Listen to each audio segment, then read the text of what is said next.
स्वागत है यीशु मसीह की प्रेजेंस में। अपने पड़ोसी को बोलो तुम सेम नहीं जा रहे हो वापिस। कितने लोग छुटकारे की इन 7 मीटिंग्स में ब्लेस हो रहे हैं? अपने हाथों को सचमुच उठाना, जिनको टेस्टिमनीज मिल रहे हैं। 7 वीक्स मैंने आपको बताया था कि मैं आपको वचन में लेके जाऊंगा जो डिलीवरेंस का होगा, और आपकी लाइफ का कोई भी हिस्सा क्यों ना हो, वो मैरिज हो, वो फाइनेंस हो, वो सेहत हो, वो स्पिरिचुअल लाइफ हो, वो परमेश्वर के द्वारा टच की जाएगी और सेम नहीं रहेगी। हालेलुया। उसका आत्मा रोज हमें सिखाता है और वो रोज हमारी अगुवाई करता है।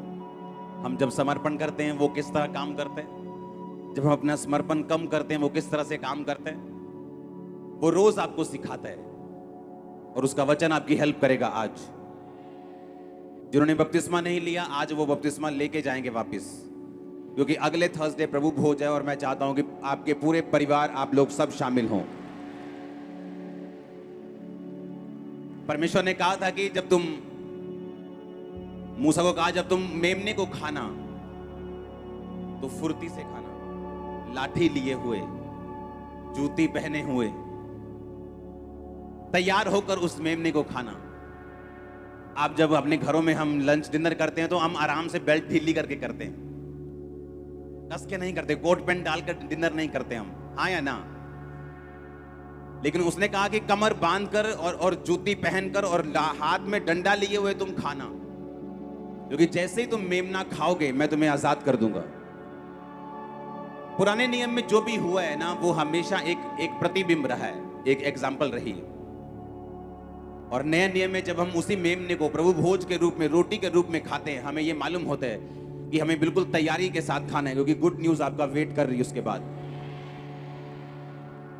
हमें लगता है कि हम एक ईसाइयों वाला एक रीति रिवाज पूरा कर रहे हैं कि यीशु मसीह ने कहा था मेरे आने के समय तक मेरी मौत को याद करके इसी तरह किया करना, रोटी लेना और उसको मेरी देह बोलना, और जूस लेकर उसको मेरा लहू बोलना। हमें लगता है हम उसको जूस बोल रहे हैं, उसको रोटी बोल रहे हैं, लेकिन वो जूस और रोटी नहीं है, वो वास्तव में उसका शरीर और वास्तव में उसका लहू है, बाइबल कहती है। और बाइबल कहती है जो कुछ आप खाते हैं, किसी के व्यक्ति के ब्लड के सैंपल को अगर आप लेंगे तो उसके ब्लड से सब कुछ आ जाता है कि ये चिकन ज्यादा खाता है या सब्जियां ज्यादा खाता है, ये बंदा इसमें ये चीज की कमी है, इसमें ये चीज की बहुतायत है। डॉक्टर बोलते हैं तेरे में यूरिक एसिड बढ़ गया है, चिकन कम कर दो, अंडे कम कर दो, दाल कम कर दो, तुम ज्यादा खाते हो।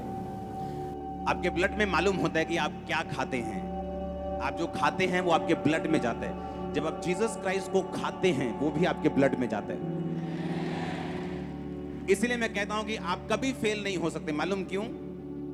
अगर मेरा डीएनए जीसस क्राइस्ट का बन जाता है, जब मैं यीशु मसीह को मान लेता हूं, बैप्टाइज लेता हूं, मैं प्रभु भोज लेता हूं, मेरा डीएनए जो है, मेरा स्पिरिचुअल डीएनए अब फेलियर वाला नहीं है। आप कभी फेल नहीं हो सकते, कभी भी। मैंने ये नहीं कहा आप में से 99.99% फेल नहीं होंगे। अगर यीशु मसीह को आपने अपना उद्धारकर्ता मान लिया है, अगर जीसस क्राइस्ट आपके दिल में है, आपने बपतिस्मा ले लिया, मैंने कहा कभी भी आप फेल नहीं होंगे। वो आपके लाइफ हो, वो आपका कुछ भी हो जो आपके साथ जुड़ा हुआ है, बशर्ते आपने वचन का ध्यान रखा हो। दाऊद को एक भी जना हरा नहीं सका, लेकिन दाऊद अपने परिवार में फेलियर था। अगर आपको वचन नहीं सुना आपने, तो आप पिछले मीटिंग में जाओ और उस वचन को कंप्लीट सुनो।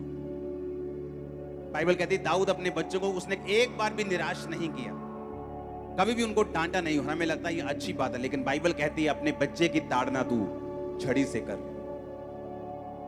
और तू उसको मरने से बचा लेगा। इसलिए परमेश्वर का आत्मा हमें बाइबल पढ़ने के लिए बोलता है, क्योंकि हम जानते हैं ये बात को कि चाहे तुम बड़े से बड़ी हस्ती क्यों नहीं हो, अगर तुमने वचन को ब्रेक किया तो उसका असर तुम्हारी जिंदगी पे जरूर होगा। परमेश्वर ने ये नहीं देखा कि दाऊद ने 66 लड़ाइयां लड़ी और जीती हैं, ये मेरा एक जन है मेरे पीछे चलने वाला। जहां उसने वचन तोड़ा उसका असर उसकी लाइफ पे था। सब जगह पास था, लेकिन फैमिली में फेल था, अपनी फैमिली को इकट्ठा नहीं रख पाया। उसका कारण बैतशेबा के साथ व्यभिचार, और उसका कारण अपने बच्चों को करेक्ट ना करना। एक एक बिंदु बाइबल का सच है। उसने कहा अपने बच्चों को उसी रास्ते पर ट्रेनिंग दे जिस रास्ते पर तू उसको चलता देखना चाहता है, जब वो जवान हो जाएगा उस रास्ते से कभी हटेगा नहीं। पहले बच्चे हुआ करते थे 15 साल के, 16 साल के, कुछ मालूम नहीं होता था।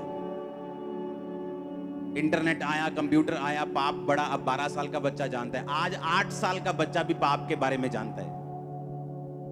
उसके पास फोन है, उसके दोस्तों के पास फोन है। अगर वो पाप के बारे में जानता है तो चर्च में क्यों नहीं बैठा अभी वो? बाद में जब वो जवान हो जाएगा और बिगड़ जाएगा, आप उसके पीछे पीछे भागकर उसके लिए रोजे, फास्टिंग, प्रार्थना करेंगी। इससे अच्छा ये है कि उसको परमेश्वर की हुजूरी में अभी लाया जाए। जब वो जवान होगा, वो आपका जवानी का बेटा आपको सहारा देने वाला होगा, ना कि आपकी प्रार्थनाओं को खाने वाला, ना कि सिर्फ आपके रोजे रखवाने वाला, मेहनत करवाने वाला, आपके आंसू आपको रुवाने वाला बेटा नहीं फिर वो होगा, या बेटी नहीं होगी। हालेलुया। एक वचन का दाऊद ने ध्यान नहीं रखा, उसका असर उसको भोगना पड़ा। कितना जरूरी है परमेश्वर के वचन को इसलिए समझना और उसके वचन को डीपली समझना कि परमेश्वर के वचन में अगर ये लिखा है तो मेरे फायदे के लिए लिखा है। हालेलुया। क्योंकि तुम परमेश्वर से ज्यादा धर्मी नहीं हो सकते, उससे ज्यादा दयावान नहीं हो सकते, उससे ज्यादा समझदार नहीं हो सकते। तुमने इंसान का दिल दुखने से बचा लिया और परमेश्वर से हट गए, ये तुम्हारी जिंदगी की सबसे बड़ी मूर्खता निकलेगी, क्योंकि तुम परमेश्वर से ज्यादा धर्मी और दयावान नहीं हो सकते। पतरस कहता है यीशु मसीह कभी ना हो तेरे, तुझे कभी क्रूस उठाए, तेरे साथ कभी ऐसा ना हो। उसने कहा शैतान मेरे सामने से दूर हो तो मेरे लिए ठोकर का कारण है। वो संसारिक प्रेम जो आपको क्रूस से हटा रहा है, आपको उस प्रेम को परमेश्वर के वचन की रोशनी में जांचने की जरूरत है कि ये प्रेम परमेश्वर की ओर से है या मुझे क्रूस से हटाने की साजिश हो रही है। भजन संहिता 130 उसकी 7 आयत में लिखा, इस्राएल यहोवा पर आशा लगातार लगाए रहे, क्योंकि यहोवा करुणा करने वाला और पूरा छुटकारा देने वाला है। अपने पड़ोसी को बोलो यहोवा छुटकारा देने वाला परमेश्वर और पूरा छुटकारा देने वाला। आमीन। पहला राजा 11 उसकी 1 से 13 आयत को मैं पढ़ूंगा। परंतु राजा सुलेमान फिरौन की बेटी और बहुतेरी और विजातीय अन्य जाति स्त्रियों से, जो मोआबी, अम्मोनी, एदोमी, सिदोनी, हित्ती थी, उनसे प्यार करने लगा। वे उन जातियों की थी जिनके विषय में यहोवा ने इस्राएलियों से कहा था कि तुम उनके मध्य में ना जाना और ना वे तुम्हारे मध्य में आने पाए। वे तुम्हारा मन अपने देवताओं की ओर निस्संदेह फेरेंगी, और उन्हीं की प्रीति में सुलेमान लिप्त हो गया। और उसके साथ 700 रानियां, 300 रखेलियां थी, और उसकी इन स्त्रियों ने उसका मन बहका दिया। जब सुलेमान बूढ़ा हुआ तब उसकी स्त्रियों ने उसका मन पराये देवताओं की ओर बहका दिया, और उसका मन अपने पिता दाऊद की नाई अपने परमेश्वर यहोवा पर पूरी रीति से लगा ना रहा। सुलेमान तो सिदोनियों की अश्तोरेत नामक देवी और अम्मोनियों के मिलकोम नामक घृणित देवता के पीछे चला, और सुलेमान ने वह किया जो यहोवा की दृष्टि में बुरा है, और वह यहोवा के पीछे अपने पिता दाऊद की नाई पूरी रीति से ना चला। उन दिनों सुलेमान ने यरूशलेम के सामने के पहाड़ पर मोआबियों के कमोश नामक देवता के लिए और अम्मोनियों के मुलेक नामक घृणित देवता के लिए एक एक ऊंचा स्थान बनवाया, और अपनी अपनी सब अन्य जाति स्त्रियों के लिए भी, जो अपने अपने देवताओं को धूप जलाती और बलिदान करती थी, उसने ऐसा ही किया। तब यहोवा ने सुलेमान पर क्रोध किया, और उसका मन इज़राइल के परमेश्वर यहोवा से फिर गया था, जिसने उसको 2 बार दर्शन दिया था। और उसने इस बात के विषय में आज्ञा दी थी कि पराये देवताओं के पीछे ना हो लेना, तो भी उसने यहोवा का कहा ना माना। और यहोवा ने सुलेमान से कहा, तुझसे जो ऐसा काम हुआ है और मेरी बंधाई हुई वाचा और दी हुई विधि तूने पूरी नहीं की, इस कारण मैं राज्य को निश्चय तुझसे छीनकर तेरे एक कर्मचारी को दे दूंगा। तो भी तेरे पिता दाऊद के कारण तेरे दिनों में ऐसा ना करूंगा, परंतु तेरे पुत्र के हाथ से राज्य छीन लूंगा। फिर मैं ये पूर्ण राज्य तो ना छीन लूंगा, परंतु अपने दास दाऊद के कारण और अपने चुने हुए यरूशलेम के कारण मैं तेरे पुत्र के हाथ में एक गोत्र छोड़ दूंगा। अपनी हाथों को उठाओ, बोलो ये वचन मेरी जिंदगी में फल लाए। जितना मैं सुनूं मैं उसे कबूल करूं, उसे मानूं। आमीन। मैंने आपको दाऊद के बारे में बताया, हाँ या ना? हर जगह कामयाब, परिवार में फेल, कारण परमेश्वर के वचन को फॉलो नहीं किया। उसने कहा यहोवा पूरा छुटकारा देने वाला परमेश्वर। जब परमेश्वर आपको देखता है तो वो इस निगाह से देखता है कि मैं इसकी परिवार से, पारिवारिक प्रॉब्लम से इसको छुटकारा दूंगा, मैं इसको फाइनेंशियली छुटकारा दूंगा, मैं इसको गलत आदमियों से छुटकारा दूंगा, अनफ्रूटफुल लोगों से छुटकारा दूंगा, मैं इसकी बीमारी से छुटकारा दूंगा, मैं उससे पूरा छुटकारा दूंगा। बाइबल कहती है यहोवा पूरा छुटकारा देने वाला परमेश्वर है। बहुत से अमीर लोग हैं, बहुत से अमीर सेलिब्रिटीज हैं, उनके पास पैसा है पर छुटकारा नहीं। कोई डिप्रेशन से लड़ रहा है, कोई बीमारी से लड़ रहा है, कोई फैमिली फेलियर से लड़ रहा है, क्योंकि उनके पास पूरा छुटकारा नहीं मिल सकता, क्योंकि बाइबल कहती है यहोवा ही है जो पूरा छुटकारा तुम्हें दे सकता है। अब सुनो ध्यान से, दाऊद के पास पूरा छुटकारा था, सिर्फ एक जगह छुटकारा नहीं था, वो था उसका परिवार। कारण था खुद दाऊद कि उसने परिवार के विषय में परमेश्वर की आज्ञा को नहीं माना, और जो कुछ परमेश्वर का वचन कहता था उसने फॉलो नहीं किया। क्योंकि परमेश्वर, बाइबल कहती है, वो पक्षपात करने वाला परमेश्वर नहीं है, ना ही वो शक्लों को देखता है, ना ही वो ये देखता है कि तुम कितने बड़े दास हो या कितने छोटे विश्वासी हो। अगर तुमने वचन फॉलो किया वो तुम्हें ब्लेस करेगा, अगर तुम वचन से हटे तो तुम खुद श्रापित हो जाओगे। वो सुलेमान जिसको परमेश्वर ने 2 बार दर्शन दिया, पहली बार जब उसको बुद्धि देनी थी, जब उसको, उसके बाद जब उसने परमेश्वर का भवन बनाया तब उसको दर्शन दिया। सुलेमान के जैसे कोई बुद्धिमान व्यक्ति पूरी दुनिया में नहीं था।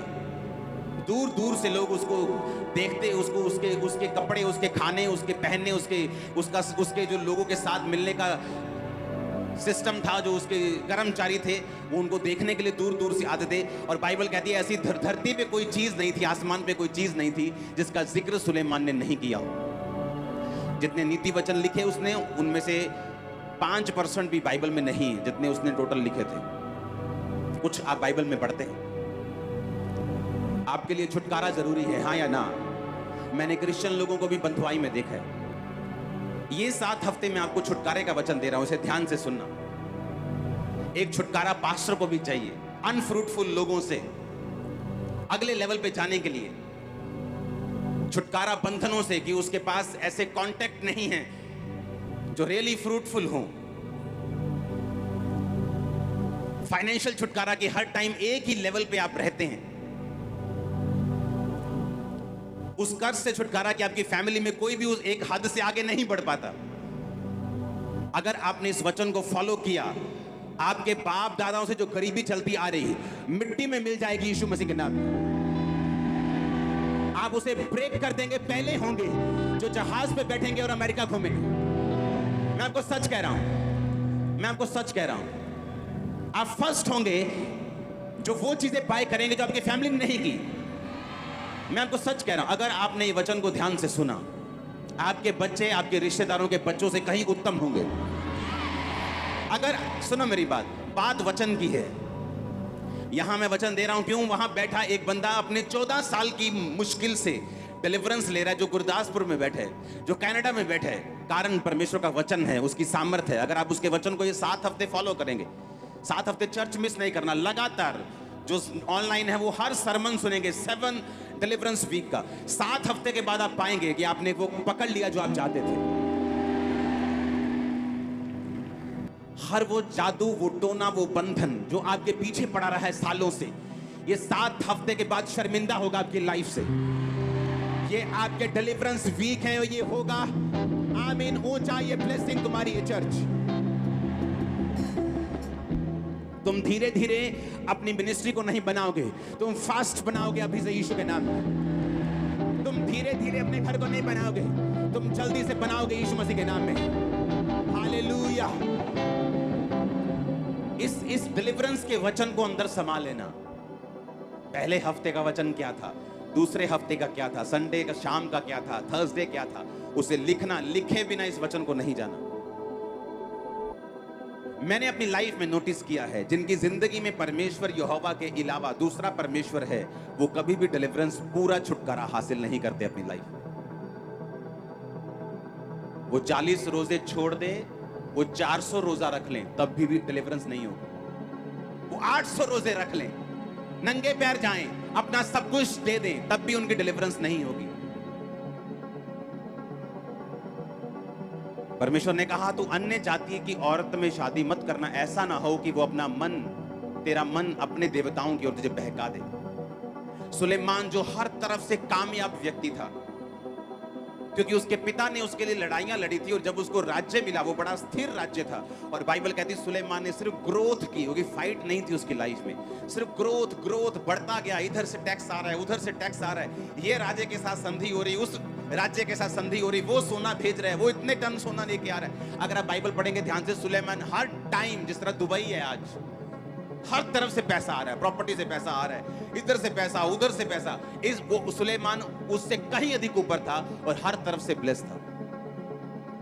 और बाइबल कहती जो औरतों के साथ उसने शादी की थी, धीरे धीरे उन औरतों ने उसका मन अपने देवताओं की ओर कर लिया। और सबसे डेंजरस बात है क्रिश्चियनिटी की, कि जब आप ऐसी गलतियां करते हैं उसका असर आपको तब नहीं होता।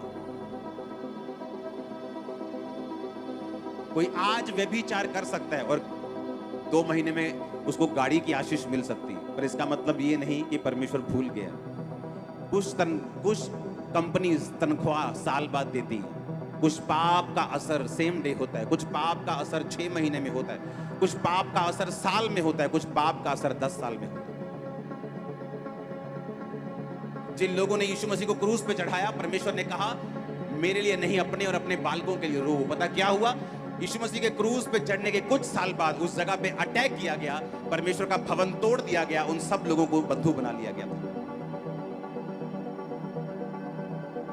वो क्रूस पे चढ़ाने का असर एकदम से उनको सजा नहीं मिली, उनके बच्चों तक ने वो सजा भोगी, क्योंकि कुछ पापों का असर एकदम से नहीं होता। और इसलिए यूथ जो है वो मिसअंडरस्टैंड कर लेता है इस चीज को, कि मैं तो, मेरी तो बॉयफ्रेंड को परमेश्वर ने अलाउ कर दिया, देखो मेरा बॉयफ्रेंड है, गर्लफ्रेंड है, ये देखो खुदा ने मुझे ब्लेसिंग दी है, मेरी जॉब पे प्रमोशन हो गई। धीरे धीरे सुलेमान का मन बहका, एकदम से नहीं, धीरे धीरे धीरे धीरे धीरे धीरे धीरे धीरे, पहले धीरे धीरे वो लेके गई होगी, पहले धीरे धीरे कुछ खिलाया होगा, नहीं नहीं मैं तो यहोवा का मत, ये खाला थोड़ा जा, कोई नहीं, मेरे नाल चली, बाहर भेजी तुम। जैसे ऑटो वाले बाहर नहीं बैठते यहाँ आके, पहले बाहर बैठते हैं, फिर थोड़ा आगे आते हैं, फिर यहाँ बैठते हैं, फिर यहाँ आ जाते हैं। पहले छोड़ने आए थे, फिर लगा कि यार देख आते तो है ही, देखते ले क्या बोलता, क्या ये बंदा, देख सुन तो ले। फिर बाहर से सुनना शुरू किया, तो गलत है, ठीक है यार। फिर अंदर आए, फिर आगे आ गए, और कभी स्टेज पे भी पहुंच जाओगे। हालेलुया। आप समझ रहे मेरी बात को कि नहीं? धीरे धीरे उन्होंने उसका मन अन्य देवताओं की ओर फेर दिया। तुम्हें डर लगता है क्योंकि तुम लोगों को नाराज नहीं करना चाहते। मुझे न्योते आते जहां बहुत सारे ऐसे लोग होते जहां में मुझे आने का न्योता मिलता है, मैं उनको यही बात बोलता हूं कि अगर मैं अपने परमेश्वर के साथ वफादार नहीं हूं, मैं इंसान के साथ कैसे हो सकता हूं? मेरा एक ही परमेश्वर है, मैं आपको प्यार करता हूं, लेकिन मेरा बिलीव सिर्फ यीशु मसीह के ऊपर है और रहेगा। मेरा सिर उसी के सामने झुकता है और झुकेगा। That's it. क्योंकि यहोवा पूरा छुटकारा देने वाला परमेश्वर है। मुझे लोगों को खुश नहीं करना है कि मैं परमेश्वर को नाराज कर लूं और लोगों को खुश कर लूं, प्रेम का संदेश दूं। ऐसा प्रेम बाइबल में लिखा है ये शैतानी और शारीरिक है। वो प्रेम जो परमेश्वर से उपजता है वही असली प्रेम है। वो प्रेम हमें दूसरों की निंदा करने के लिए नहीं कहता। मेरा जो विश्वास है मैं उसमें खुश हूं, आपका जो विश्वास है आप खुश रहिए। मुझे आपसे कोई जेलसी नहीं, कोई वैर नहीं, कोई विरोधता नहीं, लेकिन मैं अपने विश्वास में खुश था और रहूंगा। मैंने क्रिश्चियन देखे दोनों साइड चलते, सारा साल वो क्रिश्चियन है जब तक उनका मेला ना आ जाए, साल में एक बार जो आता है। उस मेले में वो ऐसे घूम रहे होते हैं जैसे किसी ने चाबी देके छोड़ा होता है, पूरा हाई एक्साइटेड, और भूल जाते कि यहोवा पूरा छुटकारा देने वाला परमेश्वर। अगर वो जिंदगी में नहीं होगा तो उसके बाद फिर पूरा छुटकारा नहीं होगा। तुम रोजे रख लो, तुम चर्च चले जाओ, तुम सेवा कर लो, तुम बाल्टियां उठा लो, तुम मिट्टी उठा लो, कुछ भी कर लो। परमेश्वर ने कहा इसलिए मैंने तुमसे कहा कि तुम अन्य जातियों में शादी मत करना, ऐसा ना हो कि वो अपना मन तेरा मन अपने देवताओं की ओर फेर दे। और बाइबल कहती सुलेमान ने यही गलती की, जीवन में कामयाब रहा, कोई लड़ाई नहीं हारा, थोड़ी बहुत लड़ाइयां लड़ी, ग्रोथ की, परमेश्वर का भवन बनाया, उसने बड़े बड़े काम किए, पूरी दुनिया में उसकी कीर्ति फैली, पूरी दुनिया से लोग उसको मिलने के लिए आते थे। लेकिन जहां उसने परमेश्वर का वचन तोड़ा, परमेश्वर ने कहा अब मैं ये राज्य तुझसे छीन कर एक लोएस्ट बंदे को दे दूंगा तुझे ताकि ज्ञात हो जाए, तुझे ये मालूम हो जाए कि यहोवा ही पूरा छुटकारा देने वाला परमेश्वर है। अब मैं तुझसे 12 गोत्र नहीं छीनूंगा, क्योंकि मैंने दाऊद से वायदा किया था कि मैं तेरे एक निज वंश को गद्दी पे हमेशा बिठा के रखूंगा, इसलिए 11 गोत्र मैं तुझसे ले लूंगा, 11 हिस्से ले लूंगा और छोटा सा हिस्सा तेरे पास छोड़ दूंगा, ताकि मैं दाऊद के साथ किए वायदे को भी पूरा कर सकूं। लेकिन मैं तुझे इतनी ब्लेसिंग में रहने नहीं दूंगा, क्योंकि तूने मेरे वचन को तोड़ा है। इसके लिए प्रैक्टिस करनी पड़ती है आपको, ना ना ना बोलना पड़ता है कितनी बार। कई बार लोगों के गुस्से का सामना करना पड़ता है आपको, कई बार आपको लोगों को नाराज करना पड़ता है, लेकिन मैंने ये किया है और आज मैं ब्लेस्ड हूं संपूर्ण छुटकारे में। आप भी हो जाएंगे। आमीन। मुझे एक बात मालूम है, छुटकारा परमेश्वर की ओर से, वही छुटकारा दे सकता है, कंप्लीट छुटकारा वही दे सकता है जो आपकी लाइफ में आपकी बॉडी को चाहिए, आपके सिस्टम को चाहिए, आपके माइंड को चाहिए, आपके बॉडी को, आपके फाइनेंस को, आपकी फैमिली को, आपके मैरिज लाइफ को। जो डिलीवरेंस चाहिए वो परमेश्वर दे सकता है। और मैं आपको 7 हफ्ते ये डिलीवरेंस कैसे होती है बताता रहूंगा। आपकी लाइफ में एक ही परमेश्वर होना चाहिए, सामने कितनी बड़ी भी ओपोजिशन क्यों ना हो, उनको देखकर आपका वचन बदलना नहीं चाहिए, बल्कि और सख्त हो जाना चाहिए। हमारा एक ही परमेश्वर था, है और रहेगा, और हम उसी को प्रीच करते थे, हैं और रहेंगे। आमीन। क्योंकि यहोवा पूरा छुटकारा देने वाला परमेश्वर है। जब मेरा छुटकारा यहोवा से है तो मुझे इंसान का डर नहीं होना चाहिए। अगर मुझे मालूम है कि परमेश्वर के वचन को अगर मैं तोड़ूंगा, मैंने कितनी भी प्रार्थनाएं क्यों ना की हूं, मैंने कितनी भी टाइट क्यों ना दी हो, कितनी भी मेहनत क्यों ना की हो, उसका असर मेरी लाइफ पे होगा अगर मैं वचन को तोड़ूंगा तो। दाऊद उसकी एक एग्जांपल है, अब्राहम उसकी एक एग्जांपल है, सुलेमान उसकी एक एग्जांपल है। पतरस जो लंगड़े चलाने वाला, अंधों को दिखाने वाला, उसने भी जब अविश्वास किया तो बाइबल कहती फिर से डूबने लगा और परमेश्वर ने कहा, हे अल्पविश्वासी, तूने क्यों संदेह किया। एलिया जब प्रार्थना से भरपूर था, परमेश्वर के सामने रोज जाता था, राजा के सामने कहता, हे राजा, मेरे कहे बिना ना बारिश आएगी ना औंस पड़ेगी। जब प्रार्थना कम हुई तो एक लेडी ने जब मारी दबका कि तेरा सिर तेरे धड़ से अलग कर दे, भागना पड़ा उसको। जो स्पिरिचुअल रूल्स हैं वो आपकी शक्ल, आपका ओहदा नहीं देखते हैं, आपका पास्ट नहीं देखते हैं। आज आप परमेश्वर के वचन को मानेंगे, आप आज ब्लेस्ड होंगे। That's it. जब मैं एक ऐसे भोज में, ऐसे लंगर में शामिल हो रहा हूं जो यहोवा का नहीं है, तो इसका मतलब मैं भी मानता हूं फिर कि आप जिसको मान रहे हैं मैं उसमें शामिल हो रहा हूं। तो परमेश्वर ने क्या कहा बाइबल में, तुम 2 राज्यों में नहीं चल सकते, तुम अंधेरे और उजाले में एक समय पे नहीं हो सकते। या तो अंधेरा रहेगा तो या तो उजाला रहेगा। संसार से मित्रता करना परमेश्वर से प्यार करने के बराबर है, उसने कहा। हालेलुया। अगर मुझे संपूर्ण छुटकारा चाहिए तो मुझे यह बात समझनी होगी कि मुझे परमेश्वर के वचन पे एग्जैक्ट चलना होगा, जिस तरह बाइबल कहती है। उसको मानने में, उसको फॉलो करने में मुझे स्ट्रेटजी बनानी पड़े, मुझे टाइम लगाना पड़े, मुझे अपने परिवार को समझाना पड़े, मुझे कुछ भी करना पड़े, लेकिन मैं उसके वचन को फॉलो करने के लिए मेहनत करूंगा, कदम उठाऊंगा, डिसीजन लूंगा। और परमेश्वर ने वचन में लिखा कि यहोवा पूरा छुटकारा देगा, पूरा कंप्लीट। एक तरफ से नहीं, 2 तरफ से नहीं, वो तुम्हारे चारों ओर से तुम्हें छुटकारा देगा। अपने पड़ोसी से पूछो, कितने परमेश्वर है तुम्हारे?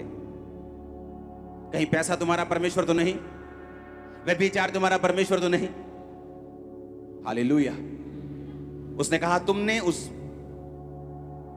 मिट्टी की मूरत को बनाया और खुद ही बना के खुद ही पूज लिया, और जिस परमेश्वर ने तुम्हें बनाया उसे तुम भूल गए। वो कहता, मैं पूरा छुटकारा देने वाला परमेश्वर। जब हम परमेश्वर को फॉलो करेंगे, जो किसी धर्म का नहीं, जो किसी जात का नहीं, जो कहता है कि मैं मिट्टी के बनाए हुए उन मूर्तों में, उन भवनों में नहीं रहता हूं, मैं तुम में रहता हूं, उसको जब हम फॉलो करेंगे वो तुम्हें दिखाएगा छुटकारा किस बला का नाम है, छुटकारा किससे कहते हैं। प्रॉब्लम अगर छुटकारा नहीं मिला तो परमेश्वर में नहीं है, प्रॉब्लम हम में है। और जब हम इसको फॉलो करना शुरू कर देंगे, जब हम पूरी तरह से वचन को फॉलो करेंगे, आपको टेस्ट जब होगा छुटकारे का, आप बोलोगे ये कोई नहीं कर सकता था जो मेरे साथ हुआ है। कोई फैमिली मैन, कोई डॉक्टर, कोई मेडिकल साइंस, कोई दुनिया, कोई पॉलिटिशियन, कोई बंदा ये मेरी लाइफ में नहीं कर सकता था जो परमेश्वर यहोवा ने मेरी जिंदगी में किया है। आपको पक्की यारी लगानी पड़ेगी उसके साथ। पहला प्रेम और आखिरी प्रेम यीशु मसीह होना चाहिए आपकी लाइफ में। अगर आप सीरियस हैं तो अपनी लाइफ के लिए। हर बंदा चाहता है वो फाइनेंशियली ब्लेस हो, हर बंदा चाहता है वो अपनी मैरिज में, अपने घर में, अपनी जिंदगी में, अपनी बॉडी में ब्लेस्ड हो। परमेश्वर भी तो यही चाहता है। बाइबल कहती है इसलिए प्रभु यीशु मसीह मारे गए, गाड़े गए और तीसरे दिन मुर्दों में से जी उठे। उसी के मार खाने से तुम चंगे हुए हो। तुम्हारे डिप्रेशन के लिए उसने कांटों का ताज पहना, तुम्हारी जो बेइज्जती थी, तुम्हारे जो पाप थे उसने क्रूस पर सहे। वो दूसरी आम मौत भी ले सकता। कोई तलवार से यीशु मसीह को मार जाता, डेथ हो जाती 5 मिनट में, ऐसा भी हो। बाइबल कहती है उसने जानबूझकर मृत्यु को, क्रूस की मृत्यु को सहा, क्योंकि वचन पूरा होना था कि जो काठ पर, लकड़ी पर लटकाया जाता है वो श्रापित होगा। उसने तुम्हारे श्राप, बाइबल कहती है, अपने ऊपर लिए, तुम्हारे पापों के लिए लहू बहाया, तुम्हारी बीमारियों के लिए 39 कोड़े खाए। और आज जब हम विश्वास करते हैं कि परमेश्वर तू मेरा उद्धार करता और तू ही मेरा परमेश्वर है, वो शर्मिंदगी जो यीशु मसीह ने उठाई हमारी खत्म हो जाती है, क्योंकि हम बिलीव करते हैं कि मेरी परमेश्वर उठा चुका है, आज से मैं शर्मिंदा नहीं रहूंगा। आप मेरी बात समझ रहे कि नहीं? फिर हम बिलीव करते हैं कि यीशु मसीह तो आप मेरे उद्धार करते हैं, आप मेरे परमेश्वर हैं। आप नहीं कहते तुम भी मेरा डैडी है, तुम भी मेरा डैडी है, तुम भी मेरा डैडी है। तुम इतने डैडी नहीं हो सकते। डैडी एक ही है, तो परमेश्वर भी एक ही है। जब आप कहते हैं कि परमेश्वर यीशु मसीह मैं बपतिस्मा लेता हूं, तू मेरा उद्धार करता है, दैट्स इट। उस दिन आप और परमेश्वर, तीसरा कोई नहीं, कोई मासी नहीं, कोई फुफ्फड़ नहीं, कोई नहीं, फिर तीसरा कोई परमेश्वर और नहीं।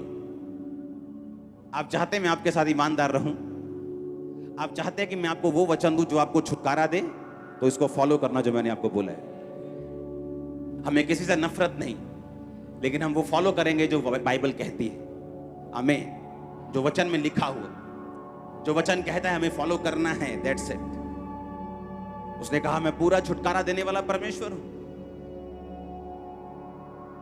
जब दाऊद के ओदनिया नाम के बेटे के जिक्र होता है बाइबल में, तो उसने लिखा कि ओदनिया को उसने कभी भी उदास नहीं किया था।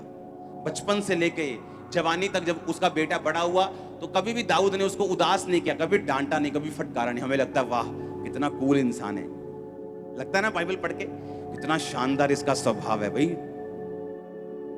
जब आप बाइबल पढ़ते हैं वो शानदार स्वभाव नहीं था, वो अनगैली वाला स्वभाव था। बाइबल कहती है अपने बच्चों की ताड़ना किससे कर?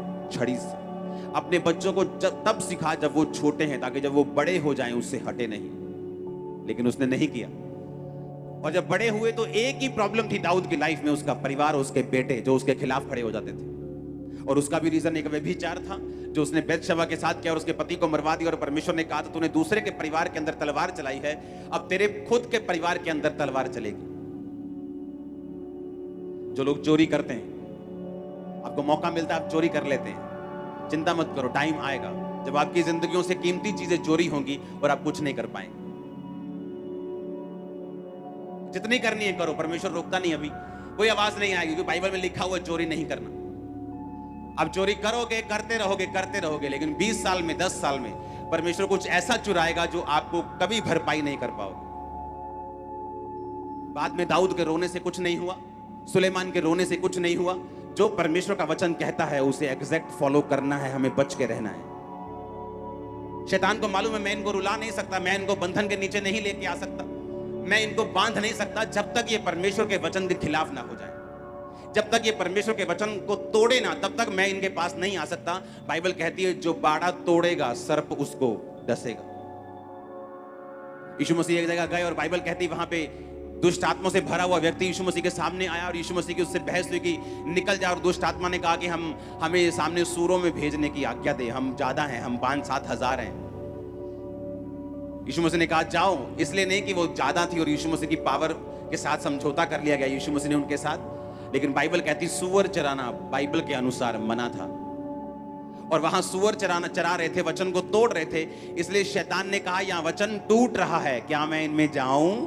परमेश्वर ने कहा जा, कोई बात नहीं, तू जा सकता है, तेरे पास लीगल राइट है जाने के।